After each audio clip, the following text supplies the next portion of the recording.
السلام علیکم اسٹوڈنٹس، میں ہوں اسلامیت لازمی کا ٹیچر حافظ محمد امیر طاہر۔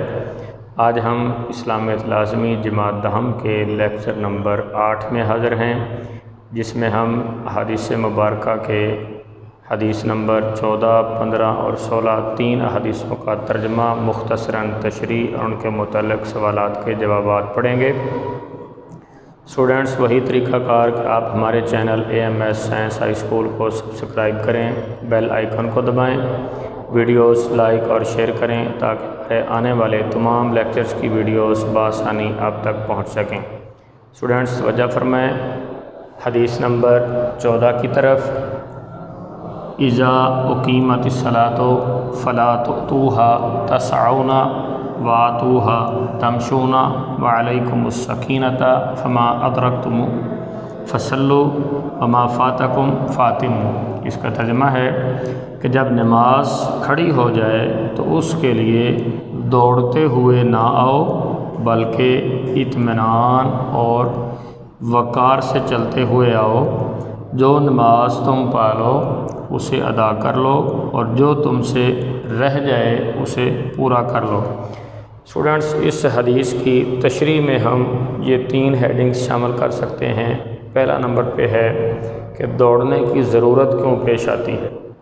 جب ہم اذان سنتے ہیں سستی کی وجہ سے مسجد کی طرف چلنا گوارا نہیں کرتے، 2، 4 منٹ، 5 منٹ، 10 منٹ کی سستی، اور اس کے بعد جب ہم نماز کے لیے جاتے ہیں تو ٹائم دیکھتے ہیں کہ کم ہے تو ہم دوڑ لگا دیتے ہیں۔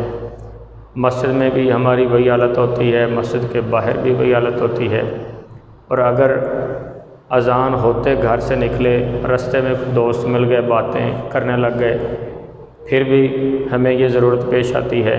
اس کا بہترین طریقہ یہ ہے کہ جب نماز کے لیے گھر سے نکلیں دیگر تمام کاموں سے ہم ہٹ جائیں، تاکہ باقاعدہ طور پر ہم مسجد میں وقت پر پہنچ سکیں اور ہمیں دوڑنے کی ضرورت محسوس نہ ہو۔ دوسرا سٹیپ ہے کہ دوڑنے کی ممانعت۔ مسجد چونکہ اللہ کا گھر ہے، اس میں عبادت اور اللہ کی بندگی کے لیے حاضر ہوتے ہیں، اس لیے مسجد میں دوڑنا اور ایسے کام کاج جو ہم مسجد سے باہر بازار میں یا کھلے میدان میں سر انجام دیتے ہیں، ان کے مسجد میں سر انجام دینے کی ممانعت ہے، جس میں بالخصوص دوڑنا کہ ہم تیزی سے مسجد میں چل سکتے ہیں، دوڑ نہیں سکتے تاکہ ہمارے قدموں کی آواز پیدا نہ ہو۔ تیسرا سٹیپ ہے مسجد میں دوڑنے کے نقصانات۔ 3 قسم کے نقصانات ہیں مسجد میں دوڑنے کے۔ نمبر 1 کہ جب ہم مسجد میں دوڑتے ہیں تو آج کل جو بالخصوص مسجد کا فرش ہوتا ہے وہ پھسلن والا ہوتا ہے، ہمارا پاؤں پھسل سکتا ہے، ہمیں چوٹ آ سکتی ہے۔ دوسرا سٹیپ، ہمارے دوڑنے سے مسجد کا جو تقدس ہے وہ پامال ہوتا ہے۔ اور تیسرے نمبر پہ دوڑنے سے قدموں سے جو آواز پیدا ہوتی ہے، اس آواز کی نسبت جو لوگ نماز ادا کر رہے ہیں ان کے خشوع خضوع میں خلل آتا ہے اور ان کی توجہ ہماری طرف ہو جاتی ہے۔ اوکے اسٹوڈنٹس، یہ حدیث نمبر 14 کا ترجمہ اور مختصراً تشریح پڑھی۔ اب ہم چلتے ہیں حدیث نمبر 15 کی طرف۔ اس کو دیکھیں۔ من ساما رمضانہ وقامہ ایمانہ واحتسابا غفر لہ ما تقدم من ذنبہ۔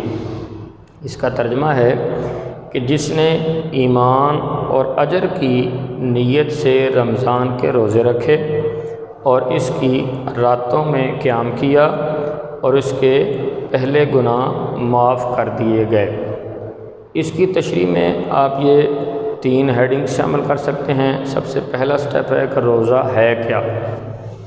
روزہ کے لغوی معنی ہے رک جانا، یعنی روزے کی حالت میں انسان صبح کی اذان سے قبل سے لے کر مغرب کی اذان تک کھانے پینے اور دیگر ایسی اشیاء جو روزے کو توڑنے کا سبب بن سکتی ہیں ان سے دور رہتا ہے، ان سے رکا رہتا ہے، جس کی وجہ سے اس کو روزہ اور عربی میں لفظ صوم یا صیام استعمال ہوا ہے۔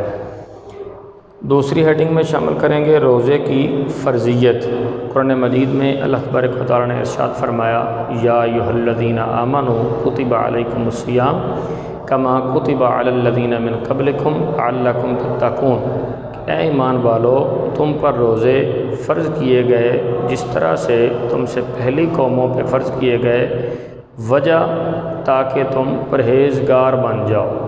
روزے کی فرضیت جو ہے وہ نہ صرف ہماری قوم امت مسلمہ پر ہے بلکہ اس سے پہلے بھی جتنی امتیں اس دنیا میں آئیں سب کے لیے اللہ تبارک و تعالیٰ نے مختلف اوقات میں روزے رکھے ہوئے تھے، جس کا اس آیت مقدسہ کے اندر ذکر ہوا۔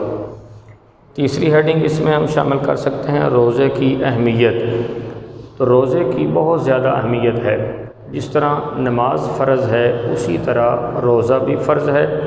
اگر ہم بیمار ہیں، مسافر ہیں یا کسی ایسی حالت میں ہیں کہ روزہ رکھنے سے ہماری پریشانی میں اضافہ ہوتا ہے، ہماری جسمانی جو ہے وہ کمزوری لاحق اس انداز میں ہو جاتی ہے کہ ہم پر موت واقع ہو سکتی ہے، تو اس صورت میں ہم روزہ چھوڑ سکتے ہیں، لیکن چھوڑنا قضا کے زمرے میں ہے کہ رمضان شریف کے بعد بھی جب ہمیں موقع ملے جتنے روزے رمضان کے ہم سے رہ گئے یا چھوٹ گئے ان کی بعد میں ہم قضا کریں۔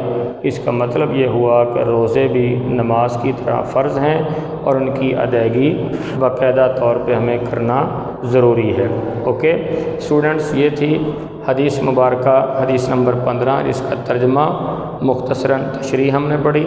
اب دیکھتے ہیں حدیث نمبر 16 کو۔ للصائم فرحتان، فرحۃ عند افطارہ و فرحۃ عند لقاء ربہ۔ اس کا ترجمہ ہے کہ روزہ دار کے لیے دو خوشیاں ہیں، ایک خوشی اس کے افطار کے وقت اور ایک خوشی اپنے رب سے ملاقات کے وقت۔ اس کی تشریح میں ہم یہ 3 ہیڈنگ شامل کر سکتے ہیں۔ پہلی ہیڈنگ ہے روزے کا اجر، جس میں آپ پچھلی حدیث کا ترجمہ بھی لکھ سکتے ہیں کہ روزے کا اجر یہ ہے کہ اللہ تبارک و تعالیٰ کے پیارے حبیب حضرت محمد صلی اللہ علیہ وسلم نے ارشاد فرمایا،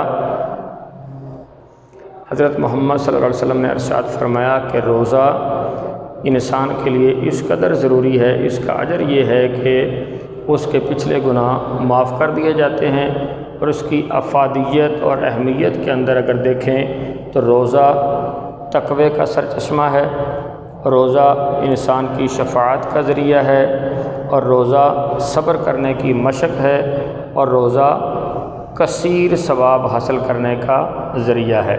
اوکے، دوسری ہیڈنگ ہے اس کی بوقت افطار خوشی، یعنی جب ہم افطار کے لیے بیٹھے ہوتے ہیں ہمارے سامنے اللہ تبارک و تعالیٰ کی عظیم نعمتیں سامنے ہوتی ہیں، اور ان نعمتوں سے ہم اپنے جسم کی بھوک اور پیاس کو ختم کرنے کے لیے اس انتظار میں ہوتے ہیں کہ روزے کی افطاری کا اعلان ہو، تو وہ خوشی ہمارے لیے بہت قیمتی اور دنیا کے اندر ہماری افطار کی خوشی ہے، جس کا دوسرا سٹیپ بیان فرمایا گیا کہ بوقت ملاقات رب، یعنی جب ہم اس دنیا سے چلے جائیں گے، ہمارا وصال ہوگا، تو بروز قیامت جب ہم اللہ کی بارگاہ میں حاضر ہوں گے تو اس وقت جب اللہ کی طرف سے روزہ رکھنے کے عوض ہماری طرف سلام آئے گا، جیسا کہ حکم ہے سلام قولا من رب الرحیم، رب رحیم کی طرف سے